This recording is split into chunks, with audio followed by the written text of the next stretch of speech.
नमस्कार। जय माता दी। मैं हूँ आपके अपनी लाइफ डिज़ाइनर जीतू आचार्य। इस बार कौन सी ऐसी नवरात्रियाँ हैं, कौन सी दो आराधनाएं हैं जो एक ही दिन में आपको करनी है?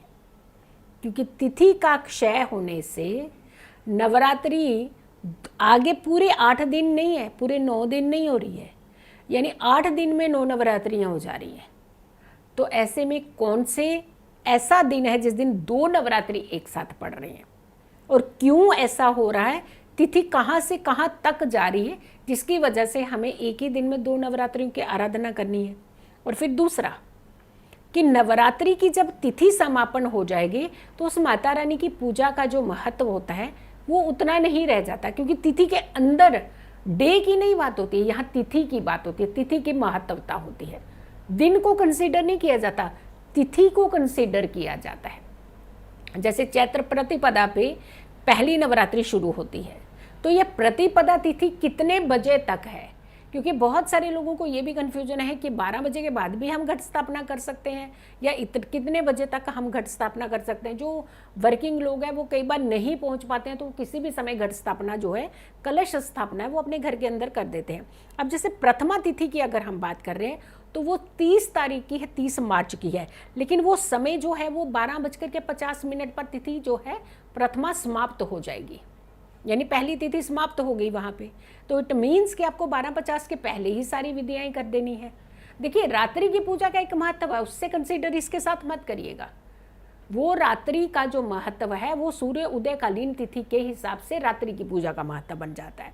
लेकिन जब हम प्रथमा तिथि की बात कर रहे हैं, जैसे जो लोग कलश स्थापना करते हैं, घट स्थापना करते हैं, जो पूरे अनुष्ठान करते हैं, पूरी विधि विधान करते हैं, तो उनको तिथि का खास करके ध्यान रखना है। तो पहली तिथि प्रथमा तिथि 12:50 पर जो है वो समाप्त हो जाएगी। अब दूसरी तिथि जो है, द्वितीय तिथि है, वो 12:50 पे शुरू होती है, लेकिन उसके बाद इसका समापन जो है 9:12 पर खत्म हो जाएगा। यानी 9:12 से पहले आपको माँ ब्रह्मचारिणी की आराधना करनी चाहिए। लेकिन जो तीसरी तिथि है वो क्षय हो रही है, यानी वो तिथि पूर्ण हमें नहीं मिल रही और उदया पे नहीं मिल रही। तो जो तीसरी तिथि का जो पूजा का विधि विधान होगा वो भी आपको यानी 31 तारीख को ही करना पड़ेगा, जिस दिन आप माँ ब्रह्मचारिणी की आराधना करेंगे।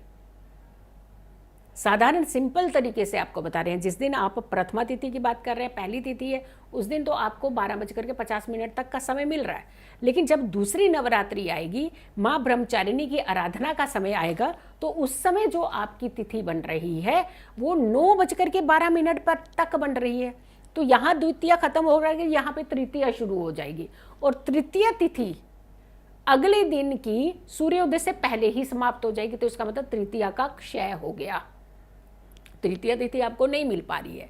तो माँ ब्रह्मचारिणी की आराधना, माँ चंद्रघंटा की आराधना आपको 31 मार्च को करनी पड़ेगी। 9:12 से पहले माँ ब्रह्मचारिणी की आराधना कीजिए, और 9:12 के बाद आप कीजिए माँ चंद्रघंटा की आराधना, पूजा, भक्ति, यानी एक ही दिन में दो व्रत का समागम भी आपको मिल रहा है।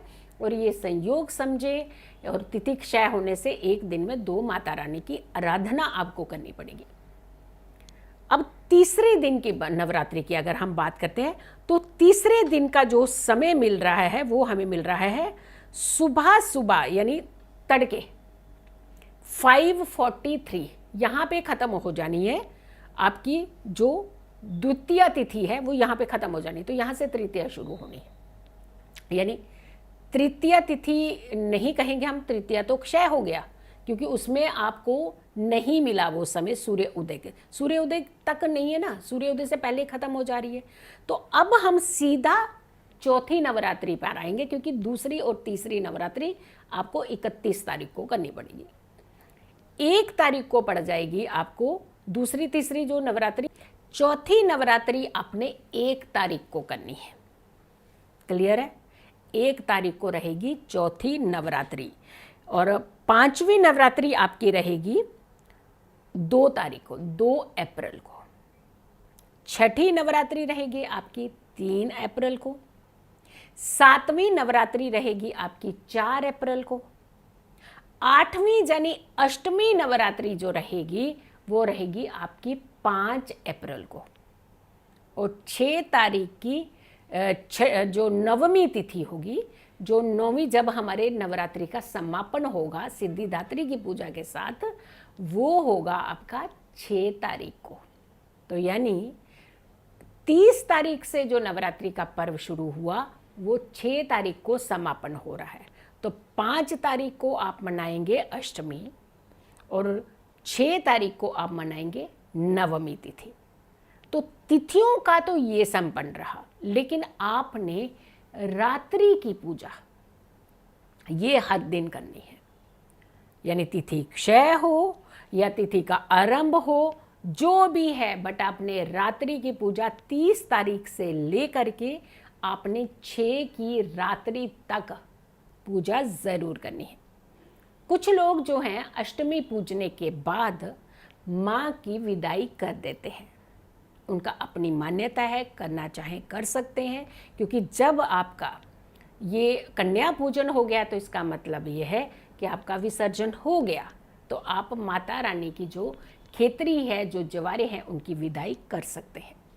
लेकिन कुछ लोग नवमी के दिन करते हैं विदाई, तो नवमी को करिए या अष्टमी को करिए, आपने पूजा पूरी नवमी तक करनी चाहिए।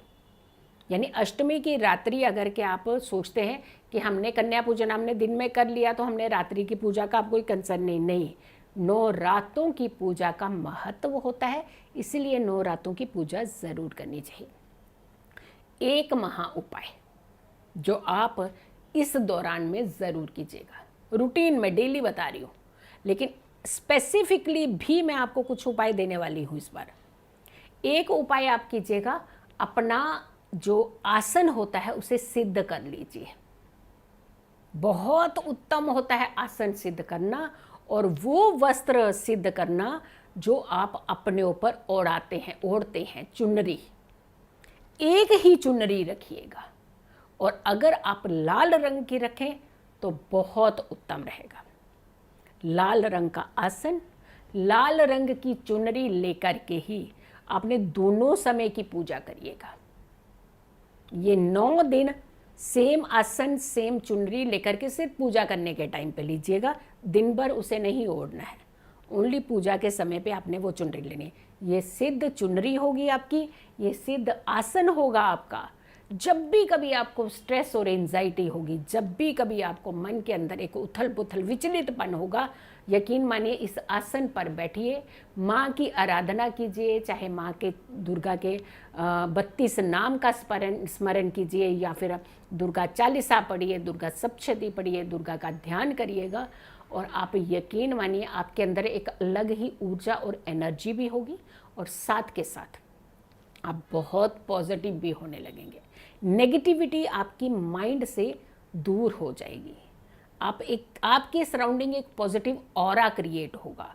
आप चाहे कितने भी स्ट्रेस में होंगे, आपका मन एकदम से शांत होने लगेगा। जब शांत मन होता है तो हम किसी भी कार्य को करने में सक्षम होते हैं। सो आप वीडियो को ज़रूर शेयर कीजिएगा और मेरी आने वाली सारी वीडियो को ज़रूर देखिएगा। अगर आपने मेरे चैनल को सब्सक्राइब नहीं किया है तो ज़रूर कीजिए, वीडियो शेयर कीजिए और मेरी आने वाली हर वीडियो को ज़रूर देखें। तब तक के लिए नमस्कार, जय माता दी।